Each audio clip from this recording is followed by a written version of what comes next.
Now, the Taliban says it's planning to reinstate a constitution from nearly 6 decades ago. Afghanistan's new rulers want to apply the 1964 charter, but only where it doesn't conflict with their strict version of Islamic law. The existing constitution was drawn up with the help of the United States in 2004, but the Taliban says it wants no foreign interference. This constitution was adopted by Afghanistan's last king, Mohammad Zahir Shah, making the country a constitutional monarchy for almost a decade before he was overthrown in 1973. It gave women the right to vote for the first time and opened the doors for their increased participation in politics. The king could dissolve parliament, but parliament was allowed to pass no-confidence votes in the government. And Islam was the state religion, but it wasn't mandatory.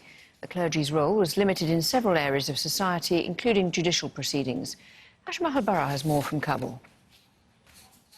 Taliban seem to be trying to extend an olive branch to the international community by saying, look, we could have resurrected the constitutional declaration of 1998 when the Taliban were in power here in Afghanistan. Instead, we chose to go for the 1964 constitution. Why that constitution in particular? Because it's widely seen as the constitution that paved the way for constitutional democracy, protected the right of expression, the freedom of expression and the freedom of thought. It established independent institutions with an independent judiciary.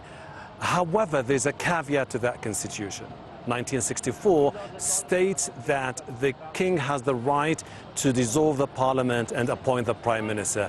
Under the current situation, it seems that the supreme leader of the Taliban, the Amir al-Mu'minin, the commander of the faithful, Haybatullah Akhundzada, will ultimately have the final say. He could be the one to fire the government and appoint a new parliament, dissolve the parliament, or decide that this provision is in conflict with the Sharia law and therefore it has to be changed.